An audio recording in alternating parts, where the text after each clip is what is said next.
Hello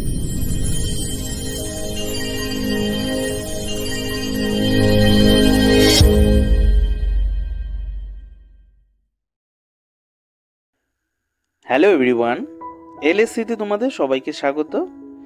তোমাদের recently second সেমিস্টারটা শেষ হয়েছে, তো থার্ড সেমিস্টারের জন্য তোমরা পড়া শুরু করবে।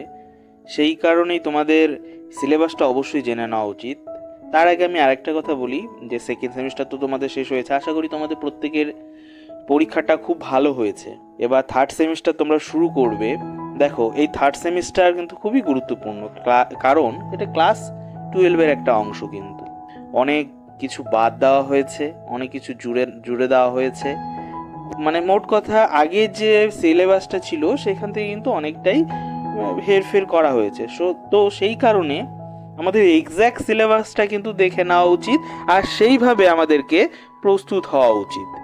তো সেই কারণেই তোমাদের কাছে আমি নিয়ে এসেছি মধ্যশিক্ষা পর্ষদ থেকে বের করা যে সিলেবাসটা, সেটাই। ঠিক আছে, তোমাদের সঙ্গে রয়েছে আমি অরূপ স্যার। চলো এবার সিলেবাসটা সম্পর্কে একটু দেখে নেওয়া যাক। দেখো, প্রথমেই রয়েছে লিকুইড স্টেট। আগে যে সিলেবাসটা ছিল না, সেখানে কিন্তু এই লিকুইড স্টেটটা ক্লাস 11-এ ছিল, সেখানে ইনভলভ করা ছিল। ওই ক্লাস 11-এ তোমরা যখন গ্যাসিয়াস স্টেট পড়েছিলে, সেখানেই লুকিয়েছিল লিকুইড স্টেট। বাট এবার লিকুইড স্টেটটা কিন্তু তোমাদের এখন পড়তে হবে ক্লাস 12-এর সেই MCQ যে রয়েছে সেখানের মধ্যে। ঠিক আছে, এখানে কিন্তু একটা হিউজ নাম্বার রয়েছে। দেখো, মার্কস রয়েছে 8, তো অনেকটাই কিন্তু রয়েছে, মার্কস 8 রয়েছে। তোমাদের একটু ভালো করে খেয়াল করতে হবে। তো যাই হোক, তো এইটা কিন্তু ভালো করে পড়তে হবে। তোমরা প্রয়োজন হলে এই যে জায়গাটা যেটা আমি জুম করে রেখেছি, এটা কিন্তু তুলে নিতে পারো, স্টপ করে নিয়ে কি কি আছে জায়গাগুলো একটু তুলে নিতে পারো। ওকে, চলো নেক্সট আমরা দেখি কি কি রয়েছে। নেক্সট রয়েছে যেটা, সেটা হচ্ছে পি ব্লক এলিমেন্ট। তোমরা ক্লাস 11-এও পড়েছিলে পি ব্লক এলিমেন্ট, সেখানে কিন্তু এস ব্লকটাও পড়েছিলে, আর পি ব্লকের 14 পর্যন্ত যেটা রয়েছে, মানে কার্বন গ্রুপ যেটা রয়েছে সেখান পর্যন্ত পড়েছিলে। এবার কিন্তু গ্রুপ 15, 16, 17 এবং 18 রয়েছে। প্রত্যেকটা গ্রুপেই গুরুত্বপূর্ণ, তবে এই জায়গাগুলো না বোঝার মতন সেরকম নেই, তবে কিন্তু অনেক মুখস্থ করতে হবে, মনে রাখতে হবে। ঠিক আছে, তো সেই কারণেই তোমাদের MCQ-তে রেখেছে এটা। আর এখানেও কিন্তু একটা হিউজ মার্কস রয়েছে, দেখো 8 মার্কস, তাই না? সুতরাং ভালো করে পড়তে হবে।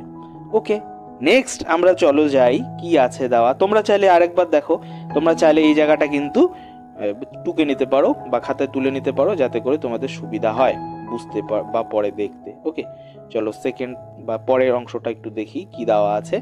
পরে দেওয়া আছে হ্যালো অ্যালকিন এবং হ্যালো অ্যারিন, মানে অর্গানিক পার্টটা। ঠিক আছে, এই হ্যালো অ্যালকিন, হ্যালো অ্যারিন, এখানে আবার কিন্তু RS নেম যেটা রয়েছে, যেটা ক্লাস 11-এ আমরা করিনি, খুব গুরুত্বপূর্ণ পার্ট। এবং RS নেমটা কিন্তু খুবই গুরুত্বপূর্ণ বিভিন্ন কম্পিটিটিভ এক্সামের জন্য। ওকে, তো সেটা রয়েছে মানে আমাদের অর্গানিক কেমিস্ট্রির জন্য halo arene, halo alkane, halo arene. Then রয়েছে অ্যালকোহল, ফেনল এবং ইথার, এটাও গুরুত্বপূর্ণ একটা পার্ট অর্গানিক কেমিস্ট্রির, খুবই গুরুত্বপূর্ণ পার্ট, এটাও পড়া উচিত। দুটোতেই 5 করে মার্ক দেওয়া আছে, তো অবশ্যই পড়তে হবে গুরুত্ব সহকারে, কারণ এগুলোর মধ্যেও কিন্তু অনেক এমন রিঅ্যাকশন রয়েছে যেগুলো তুমি যদি না জানো, ক্লাস 12-এর পরের সেমিস্টার মানে 4th সেমিস্টারের সেই যখন অর্গানিক প্রবলেমগুলো করবে তখন কিন্তু পারবে না। সুতরাং এই চ্যাপ্টারগুলো কিন্তু খুব ভালো করে পড়ো। দেখো, তারপরে রয়েছে বায়োমলিকিউলস। তো বায়োমলিকিউলসের মধ্যে কার্বোহাইড্রেট, প্রোটিন, নিউক্লিক অ্যাসিড রয়েছে, খুব ভালো চ্যাপ্টার, খুব সোজা চ্যাপ্টার। ঠিক আছে, সেখানে কিন্তু 5 মার্কস রয়েছে। আর দেন রয়েছে পলিমার্স, এটাও খুব ভালো চ্যাপ্টার, মনে রাখার মতন একটা চ্যাপ্টার, সেখানে মার্ক কিন্তু রয়েছে 4। ওকে, তো এই হচ্ছে গিয়ে তোমাদের টোটাল এবারে সিলেবাস, থার্ড সেমিস্টারের সিলেবাস। 4 and 5 মানে পলিমারে রয়েছে 4, বায়োমলিকিউলসের 5 মানে 9, আর এদিকে রয়েছে দুটো অর্গানিক মিলে 10, মানে এই হয়ে গেল 19। অন্যদিকে এদিকে 8 এবং 8 মানে 16, আর এদিকে দেখলাম আমরা 19, তো 35। তো এইখানে রয়েছে টোটাল 35 মার্কস। ওকে, তো এবার তোমাদের আরও সঙ্গে কিছু কথা আমি বলি। তোমরা নিশ্চয়ই এটা দেখেছো এবং তুলেও নিয়েছো। প্রয়োজন হলে তোমরা আরও একবার দেখো, আমি স্ক্রল করছি। তারপরে একটা কথা বলছি তোমাদের, তোমরা সেটা ভালো করে শুনো, খুবই গুরুত্বপূর্ণ।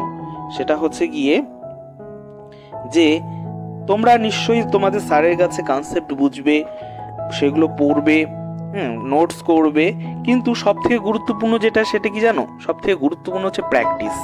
সেটা স্যাররা পড়ানোর সময় এতটা কম সময়ের মধ্যে হয়তো বা সলভ করতে পারে না বা করাতে পারে না, প্রবলেমগুলো প্র্যাকটিস করাতে পারে না।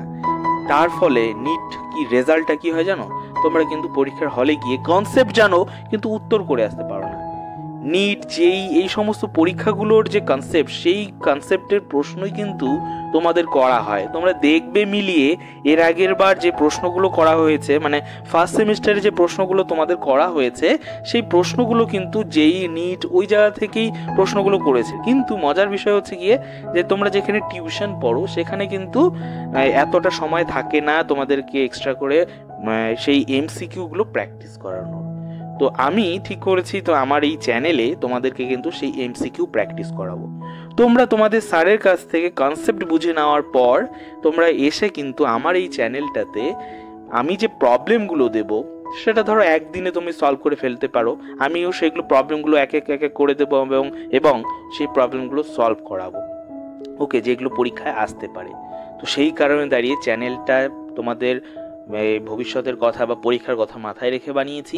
তোমরা অবশ্যই চ্যানেলটাকে সাবস্ক্রাইব করো এবং প্রত্যেকটা চ্যাপ্টারের শেষে, মানে তোমরা যেই স্যারের কাছেই পড়ছো, পড়ার পরে তোমরা কিন্তু এই চ্যানেলে এসে সেই প্রশ্নগুলো, কি প্যাটার্নের প্রশ্ন, এমসিকিউগুলো হতে পারে, কিভাবে সলভ করব, তোমরা প্রথমে অ্যাপ্রোচ করে তারপরে সেটাকে সলভ করতে পারলে ভেরি গুড, আর যদি না করতে পারো আমি সলভ করে দেবো, সেগুলো দেখবে। তাহলে কি হবে, তোমরা গিয়ে কিন্তু পরীক্ষার হলে গিয়ে এই প্রবলেমটা ফেস করবে না যে কি করে আমি এটা সলভ করব। ঠিক আছে, খুব গুরুত্বপূর্ণ এটা অংশ আমার মনে হয়। এবং আমি যে স্টুডেন্টগুলোকে পড়াই সেগুলো তাদেরকে আমি বারবার করে এই কথাগুলোই বলি যে শুধু পড়লে হবে না, প্র্যাকটিসটা খুব গুরুত্বপূর্ণ। আর সেটা যদি কোনো একজন স্টুডেন্ট না করে তাহলে কিন্তু ওই অ্যাপ্রোচের জায়গাটা পারে না, করতে পারে না, অ্যাপ্রোচ করতে পারে না। সেক্ষেত্রে দাঁড়িয়ে তখন কিন্তু সেই স্টুডেন্টটার অসুবিধা হয়। তো যাই হোক, সব থেকে গুরুত্বপূর্ণ কথা সেটা হচ্ছে গিয়ে তোমরা অবশ্যই এই চ্যানেলটাকে সাবস্ক্রাইব করো এবং বেল আইকনটা অবশ্যই ক্লিক করে রেখো, যাতে করে যখনই তোমাদের এই ইনফরমেটিভ ভিডিওগুলো দেবো তখন যেন দেখতে পাও। ওকে, সবাই সুস্থ থাকো, ভালো থাকো, খুব জোরদার পড়াশোনা করো, কারণ সাফল্য আমাদের পেতেই হবে।